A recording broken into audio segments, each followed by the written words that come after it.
दोस्तों साथियों जीए सिंध पाण अॼुकल्ह हिकिड़ो टर्म इस्तेमालु कयूं था पिया त सिंध फ़लस्तीन थींदी पई वञे त पाण ॾिसूं त इन ॻाल्हि में केतिरो वज़न आहे।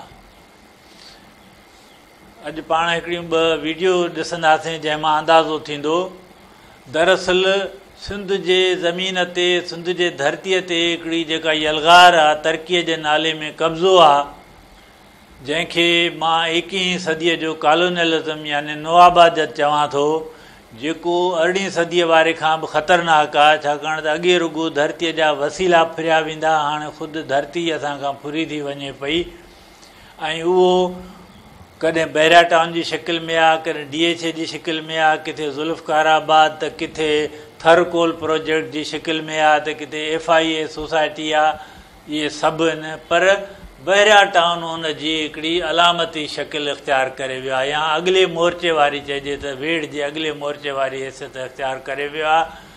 त असां ॾिसंदासीं त कीअं बैरा टाउन में सिंधियुनि सां जबर कयो वञे थो पियो ऐं वरी असां ॾिसंदासीं त फ़लस्तीनियुनि सां कीअं थिए थो पियो। इहे वीडियो तव्हां ॾिसो त पोइ वरी उन ते थोरी गुफ़्तगू वधीक था कयूं। जुल्म कर रहे हैं, देखो ये पुलिस की बारी नफरी और ये फायरिंग कर रहे हैं।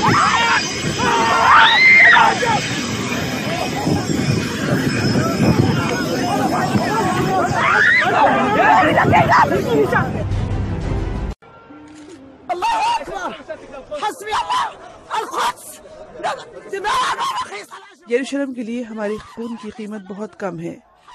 गजा की दुखी दादी की पुकार।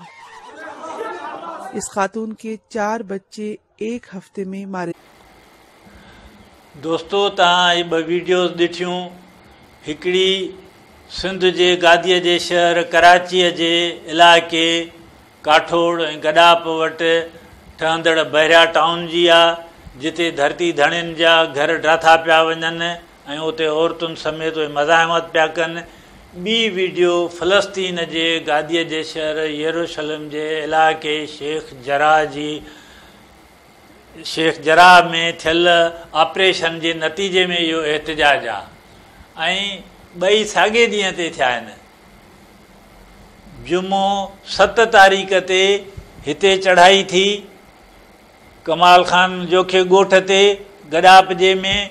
उन ई ॾींहं ते इज़राइली बिल्डोज़र ड्राइण विया माण्हुनि जा सदन जा घर शेख जराह ॻोठ में इलाइक़े में, जंहिं ते माण्हुनि मज़ाहमत कई, जेका मज़ाहमत वधी आहे ऐं इहो तव्हां ॾिसो था।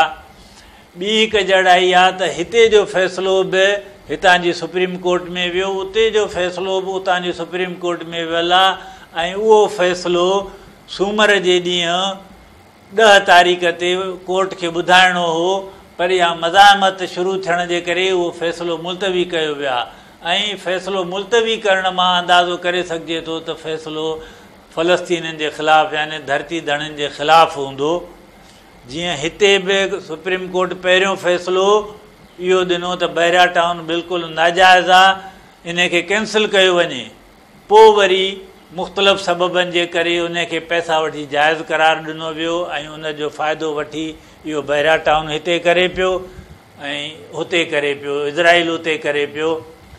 हाणे थोरो रुॻो फ़र्क़ु आहे, सतह ऐं शिदत जो फ़र्क़ु आहे। दोस्तो इहो असांखे सम्झणु घुरिबो। 7 साल अॻु में मुंहिंजो हिकिड़ो मज़मून छपियो त सिंध फ़लस्तीन जे रस्ते ते, त बसि एतिरो फ़र्क़ु आहे त फ़लस्तीन जी सूरत हाल इंतिहा दर्जे ते पुॼी चुकी आहे ऐं सिंध उन रस्ते ते वञे थी पई। हाणे इहो तव्हां ते असां ते आहे त इनखे इन रस्ते ते वञण खां रोकियूं ऐं इहा जेका हज़ारे सालनि खां सिंध असां ते पहुती आहे इनखे सलामत रखूं। महिरबानी।